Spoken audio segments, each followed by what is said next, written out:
Je suis Émilie Mettet et aujourd'hui je viens vous parler de la pleine lune qui aura lieu le 9 février dans le signe du Lion. Donc nous sommes actuellement dans l'énergie du Verseau et nous avons commencé la nouvelle lune le 26 janvier et avec ce nouvel an chinois aussi. Et là nous arrivons à l'apogée du cycle avec la pleine lune. Voilà, qui aussi sera la pleine année dans le signe du rat, en fait, du rat de métal, et qui est la nouvelle année aussi solaire. Alors, cette pleine lune se dessine dans le signe que j'ai derrière moi, donc très charismatique du lion, ce signe solaire, lumineux, confiant, plein de rayonnement, plein de vie. Et nous sommes donc dans le signe, actuellement dans le cycle du Verseau. Alors, dans le cycle du Verseau, dans un soleil en Verseau, nous sommes dans une période signe d'air, hein, le Verseau c'est un signe d'air, qui vient justement nous apprendre à venir coopérer, à venir rechercher l'énergie universelle, l'énergie qui va nous aider à être dans une forme de fraternité, dans une forme de conscience collective pour aider l'humanité, pour aller plus loin, pour avancer, pour être justement eh bien, dans une humanité qui se questionne, dans une humanité qui avance. Le signe du Verseau, c'est souvent un signe qui nous propulse vers le futur et qui nous demande aussi d'avancer avec beaucoup de confiance en l'avenir et aussi de rechercher les solutions en lien avec les besoins actuels de la Terre. Alors, ce qui est intéressant, donc, je ne sais pas si vous vous souvenez, au début de cette nouvelle lune, nous avons eu un carré, une tension avec la planète Uranus, qui peut amener justement des changements brusques, des ruptures. Ça a pu amener de la nervosité pour certains, des insomnies pour d'autres, peut-être une énergie un peu plus sèche, pardon, cérébrale, un peu plus intellectuelle, puis avec beaucoup de comment dire, depuis le 12 janvier, en fait, Uranus est repassé direct et ce mouvement direct, du coup, nous amène dans le fait d'acter des changements d'une manière notable et considérable. Donc on est vraiment dans le fait de devoir changer les choses. Je ne sais pas si vous vous souvenez, on a eu cette période aussi au mois de janvier très intense. Donc cette pleine lune éclipse qu'on a eu il y a un mois, il y a une lune, hein. Nous avons eu ensuite la conjonction Soleil, Pluton, Saturne, qui nous a demandé quand même de faire bouger les choses et d'ancrer des gros changements. Il y a eu pas mal de turbulences quelque part énergétiques, vibratoires, et le carré avec Uranus nous demande maintenant de faire bouger les choses, de faire changer. Toutes les planètes sont actuellement en mode direct, c'est-à-dire que ça y est, tout avance à la vitesse à laquelle ça doit avancer. C'est pour nous aider justement à faire les changements nécessaires et pour être dans un mouvement qui est beaucoup plus direct justement. Alors je ne sais pas comment c'est pour vous, est-ce que vous êtes dans une période de questionnement, est-ce que vous êtes dans une période où il y a des choses à changer, est-ce qu'il y a de la nouveauté qui pointe à l'horizon? Voilà.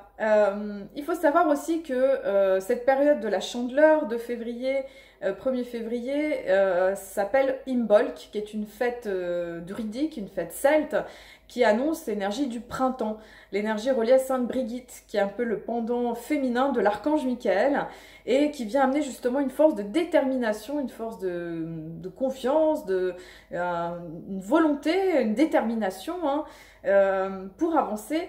Et cette fête donc druidique nous montre que les jours ont rallongé. Donc on est encore en hiver, hein, on n'oublie pas, on est encore dans ce yin profond. Mais en même temps, voilà, les jours ont rallongé. Je ne sais pas si vous avez remarqué, mais le jour se lève plus tôt maintenant le matin, le soleil se couche plus tard le soir, et on sent que les jours rallongent. On sent qu'on est à mi-chemin quelque part entre le solstice d'hiver et l'équinoxe de printemps. Donc voilà, on est entre les deux. Et voilà, on est en train de faire ce passage tout doucement vers une autre énergie, il y a des choses qui émergent. Alors c'est vrai que cette année c'est une énergie très spéciale, je dirais, quand moi je vois la nature autour de moi. J'aime beaucoup observer voilà, la nature, les oiseaux, les arbres. Et c'est vrai que cet hiver, en tout cas moi j'habite en Haute-Savoie, et il y a eu très peu en tout cas eh bien, on va dire que l'hiver s'est pas fait complètement, il y a eu très peu d'enneigement, mais surtout, moi je vois beaucoup de fleurs en fait qui sortent depuis déjà plusieurs semaines.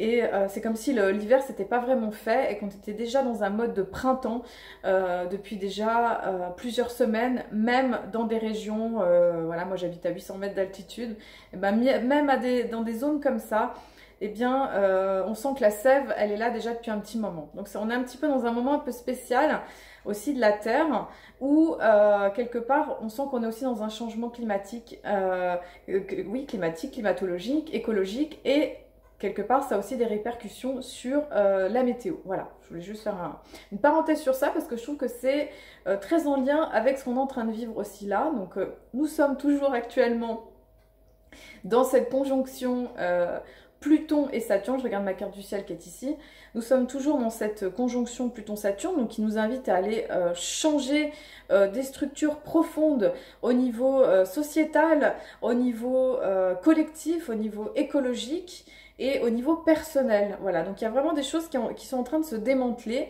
Et bah voilà, tous ces changements de structure, hein, ils ont aussi un impact sur notre monde dans lequel on vit. Sur ces prises de conscience au niveau écologique, sur comment est en train d'avancer la vie sur Terre, voilà, sur toutes les espèces, les faunes, la flore, le climat, la pollution. Voilà, je parle de tous ces sujets parce que je trouve qu'ils sont complètement d'actualité avec ce début d'ère 2020 et quelque part cette interrogation qu'est-ce qui va se passer pour l'humanité, qu'est-ce qui se passe pour l'écologie, qu'est-ce qui se passe pour la Terre et quelle responsabilité on a nous par rapport à notre écologie intérieure et notre système aussi extérieur. Voilà. Je referme cette grande parenthèse et je continue à vous lire cette carte du ciel de la pleine lune. Donc, dans une pleine lune, nous sommes avec deux signes opposés, Soleil en Verseau et Lune en Lion. Et nous sommes à l'apogée de ce cycle qui a commencé justement le 26 janvier, qui vient annoncer justement ce renouveau avec l'année chinoise du rat de métal. La lune en Lion, elle va nous inviter justement à aller déployer notre rayonnement, déployer notre créativité, déployer notre force de lumière dans le monde d'une manière concrète, d'une manière rayonnante, d'une manière physique, pour qu'on puisse justement offrir ce qu'on a de mieux au monde, à la vie et voilà, qu'on soit des petits soleils aussi. Alors c'est intéressant parce qu'on est dans cet axe Verseau-Lion, on est dans des axes qui sont quand même très différents, hein, comme chaque opposition. Autant dans le Verseau, on est dans un signe qui est très en lien avec le collectif, en lien avec le le groupe, vraiment cette espèce d'énergie de solidarité, de fraternité humaine, hein, qui est très intéressante par rapport à ce qu'on a quelque part à explorer en tant qu'humanité sur la Terre. Et en même temps, en face, on a une lune en Lion qui est très... le signe du Lion, c'est beaucoup plus le je, J-E, c'est-à-dire la volonté, l'identité, l'ego, mais je dis dans l'ego positif, c'est-à-dire l'ego qui permet d'ancrer la personnalité, qui permet d'ancrer l'individualité et l'affirmation de soi. Donc c'est très intéressant parce que cet axe, il vient nous parler vraiment de ce besoin du moment, comment quelque part on se connaît bien soi-même, comment on a confiance dans notre rayonnement, dans notre personnalité et comment on contribue justement à faire avancer l'humanité dans cette ère du Verseau, dans ce collectif, parce qu'on est tous embarqués dans sur cette planète Terre qui est en train de vivre une grande transition. On est tous en train de vivre une transition sur un plan sociétal, sur un plan politique, écologique. Et voilà, vraiment c'est une interrogation de comment les choses vont continuer à se dérouler. Alors ce qui est intéressant avec cette lune en Lion, ça va être justement de prendre en main notre rayonnement, prendre en main notre créativité pour pouvoir donner, offrir ce qu'on a de meilleur pour aider justement cette avancée de l'humanité, pour aider justement dans ces prises de conscience et dans cette avancée sur notre chemin. Voilà, donc on a vraiment cet axe lunaire qui va être... qui va nous éclairer comment prendre mieux notre place dans la société, comment offrir ce qu'on a de meilleur et comment offrir ce rayonnement d'amour. Parce que le lion, c'est avant tout, c'est vrai que c'est un leader, hein, mais c'est aussi un leader d'amour et de générosité quand il est vraiment pleinement dans sa lumière.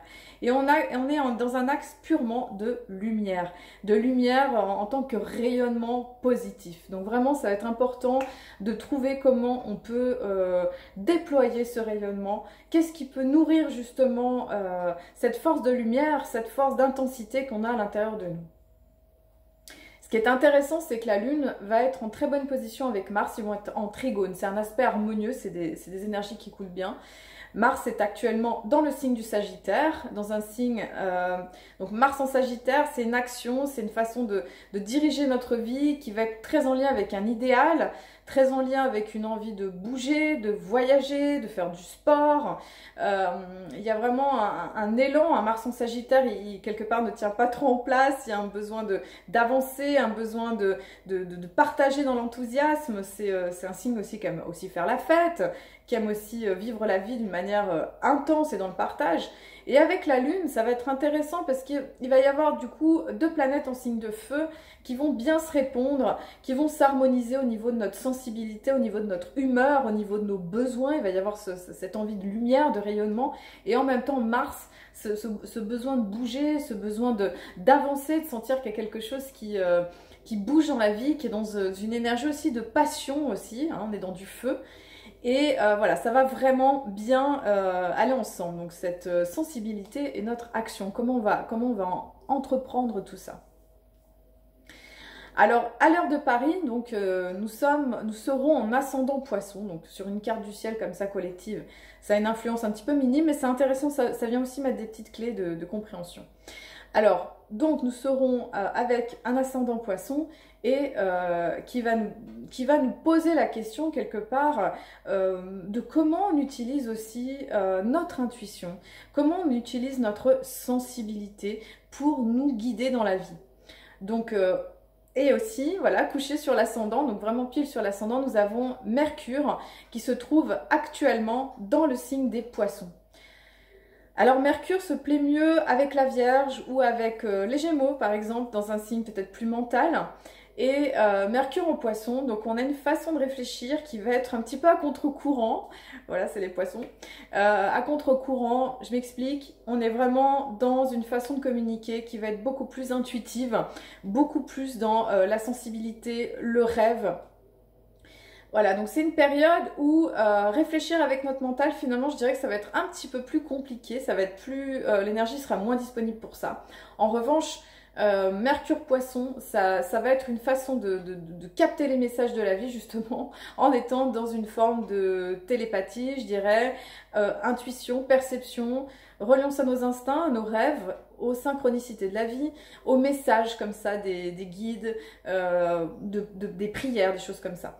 Donc voilà, c'est un Mercure qui est un petit peu spécial et qui va, voilà, c'est pas forcément le moment où faut essayer de trop réfléchir, hein, faut essayer justement plutôt de se laisser guider, même si ça semble pas toujours évident, hein, parce que voilà, il y a Neptune hein, qui est pas très loin.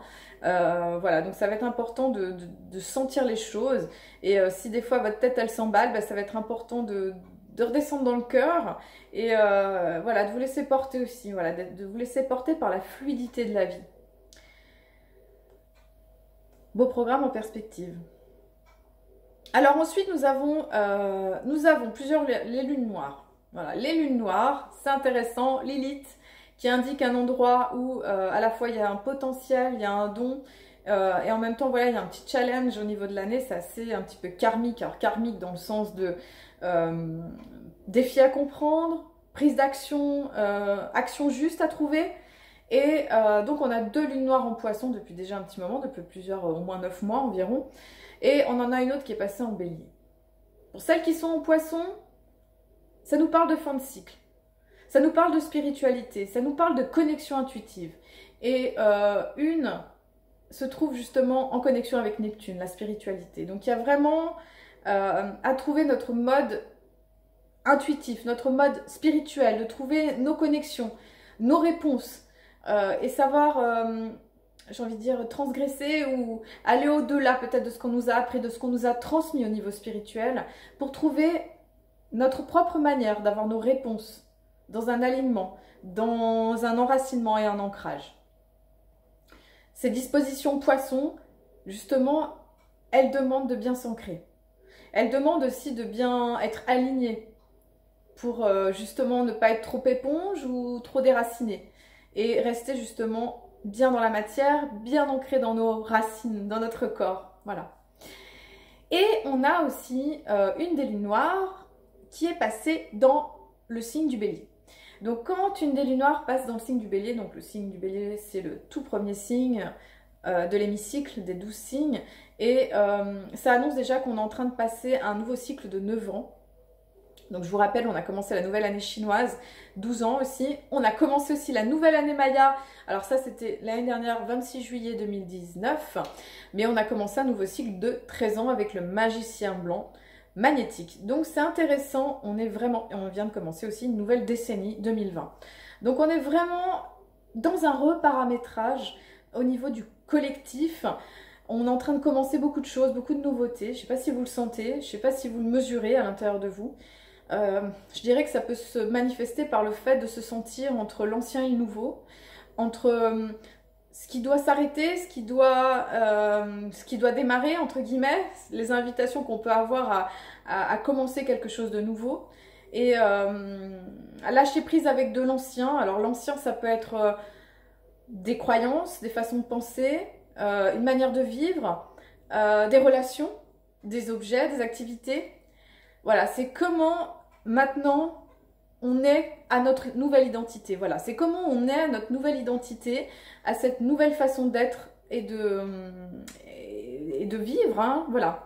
En tant qu'humain sur cette terre, c'est vrai qu'on est vraiment confronté à l'énergie de l'impermanence et du changement. Je pense que vous avez remarqué le principe des saisons, le principe de la vie. Mais là, on est vraiment dans un moment où on nous demande justement de lâcher des choses anciennes, des formes anciennes, des habitudes anciennes, voilà, qui peuvent encore qui nous retiennent, voilà. Donc l'idée, c'est d'arriver à capter ce nouveau, et ce nouveau, vous allez le capter par vos intuitions, par vos perceptions, par vos rêves, parce que là, il va y avoir des vraies clés qui pourront arriver. Ça ne sera pas au niveau du mental. Alors, désolée de vous dire que si on se questionne trop, ça risque de plutôt embrouiller qu'autre chose. Ça va être important d'agir d'une manière instinctive, même si on ne sait pas trop où on va. Ce qui est très inconfortable, je le reconnais. Voilà. Donc, nous avons cette lune noire en bélier, en fait, qui nous invite aussi à passer à l'action, aussi dans le sens de ce qu'on voudrait voir arriver. Et qui vient aussi peut-être régler des questions en lien avec le conflit, la violence, les prises de position, trouver la manière de se positionner aussi dans notre vie d'une manière juste par rapport à nos valeurs, par rapport à notre intégrité, par rapport à ce qui est important pour nous en fait, tout simplement. Vénus va se retrouver en conjonction avec Vénus, Lilith va se retrouver en conjonction avec Vénus en bélier, qui vient de rentrer dans le signe du bélier. Alors, Vénus en bélier, c'est une façon d'aimer. Donc, on est encore dans un signe de feu. Là, on a un petit trio là, avec Mars, la Lune et Vénus. Vénus va nous inviter à aimer version bélier, c'est-à-dire passionnée, instinctive, coup de foudre. Au-delà de ça, d'avoir des élans, d'être assez instinctif. Hein, finalement, le bélier, il s'emballe hein, par rapport à ses coups de cœur et trouver cette façon d'être. Et en même temps, il y a la lune noire. La lune noire, on va dire que soit elle va renforcer, déséquilibrer, ou alors elle va indiquer un manque. Donc le manque, il pourrait être dans le fait d'ouvrir complètement notre cœur, de pouvoir se positionner avec amour, ou alors ça va être justement aussi une position très artiste, qui va nous pousser à aller rechercher notre créativité, notre beauté personnelle, notre forme d'expression unique liée au fait d'aimer, au fait de créer en fait. Il y a vraiment une énergie créatrice qui est, je dirais, qui est très puissante. Voilà, c'est d'arriver à prendre la vague qui est là dans cette énergie de création. Et en même temps, voilà, il y a aussi Chiron qui est pas très loin, l'astéroïde, hein, qui est dans le signe du bélier depuis plusieurs mois, et qui nous invite à prendre position, à nous aider à prendre position, à s'affirmer, à faire les choses, à décider, à se mettre en décision et à acter, à agir. Donc on est vraiment dans un moment où on nous demande de passer aussi à l'action par rapport à ce qu'on ressent au fond. Voilà. Donc, dans cette course du ciel, nous avons toujours Jupiter qui est dans le signe du Capricorne, qui nous pousse aussi dans ses élans d'ambition, de carrière, de professionnel, de solidité, de structure. Et Jupiter va passer après sur Pluton et Saturne un peu plus loin dans les prochaines semaines. Hein, ça va continuer à s'accentuer, hein, cette ambiance aussi. Donc on a une ambiance un petit peu aussi très, très reliée à l'élément terre, c'est-à-dire être patient, mettre en place les nouvelles structures dans notre vie, mais voilà, d'y aller, laisser le temps au temps, entre guillemets, d'apprendre à faire les choses pas à pas, de s'organiser pour faire les choses, pour avancer dans le sens de ce qu'on voudrait et aussi d'être patient. Il y a cette énergie-là très capricorne, très saturnienne qui nous invite à la patience et c'est pas tout le temps évident.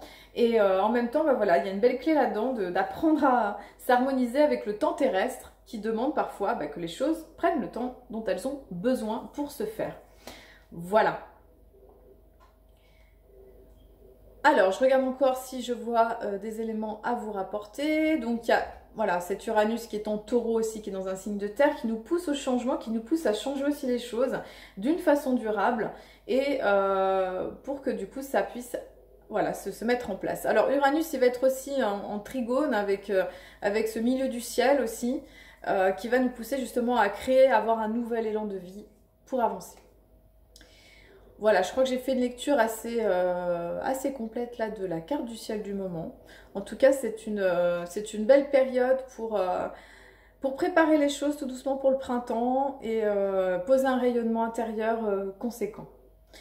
Ensuite, nous avons alors Mercure. Voilà, Mercure va rétrograder du 18 février au 11 mars.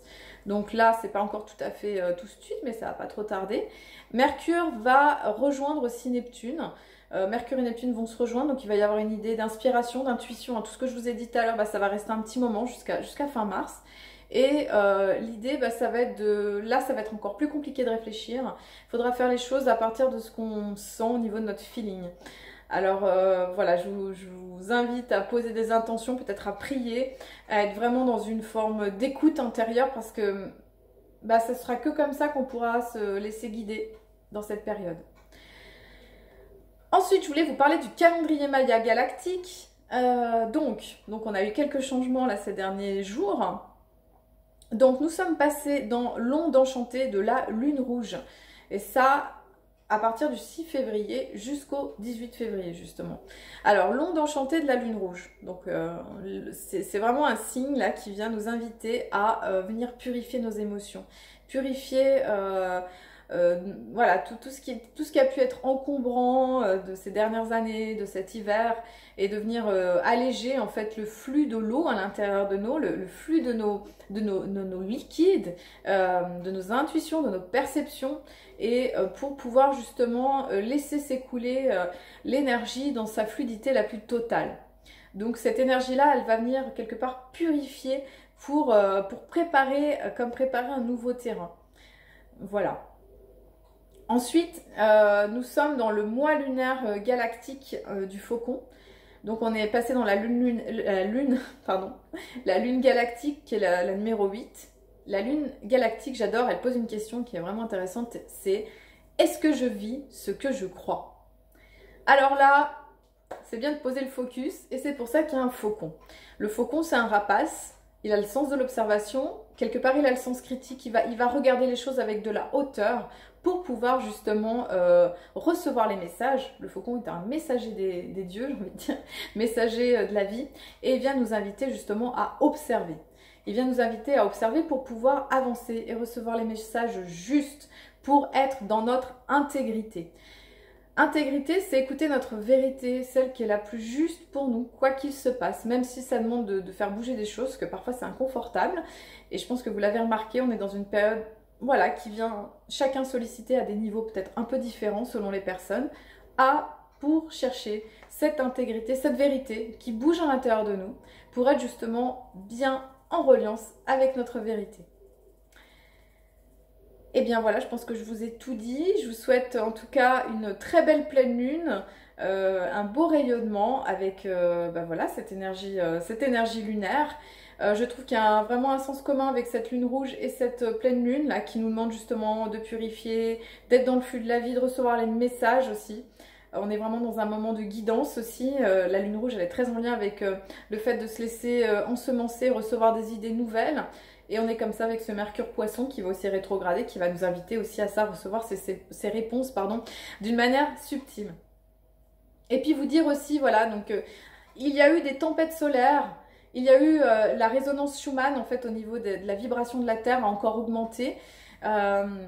Et je voulais vous dire aussi que tout ça, ça peut avoir des répercussions par rapport à notre plan physique. Il peut y avoir aussi des fois de la fatigue, voilà, une sensation des fois d'écrasement ou que c'est trop ou des choses qui bougent, qui changent. Voilà, vous dire que c'est normal et c'est très important de prendre le temps d'intégrer ces nouvelles énergies dans notre corps, de dormir, de les digérer, de manger, de boire beaucoup, pour laisser ces nouvelles informations s'intégrer dans notre matière pour justement digérer ces changements de vie qui parfois sont profonds. Voilà, je vous remercie d'avoir regardé ma vidéo. N'hésitez pas à liker, à la faire partager et aussi, voilà, je fais des consultations d'astrologie. Si vous êtes intéressé, n'hésitez pas à me contacter via mon site internet. Merci à vous, je vous souhaite une très belle pleine lune avec un rayonnement solaire du lion, beaucoup de cœur, beaucoup d'amour pour trouver justement ces nouvelles voies pour faire avancer notre humanité et notre créativité. Je vous dis à très bientôt. Merci à vous.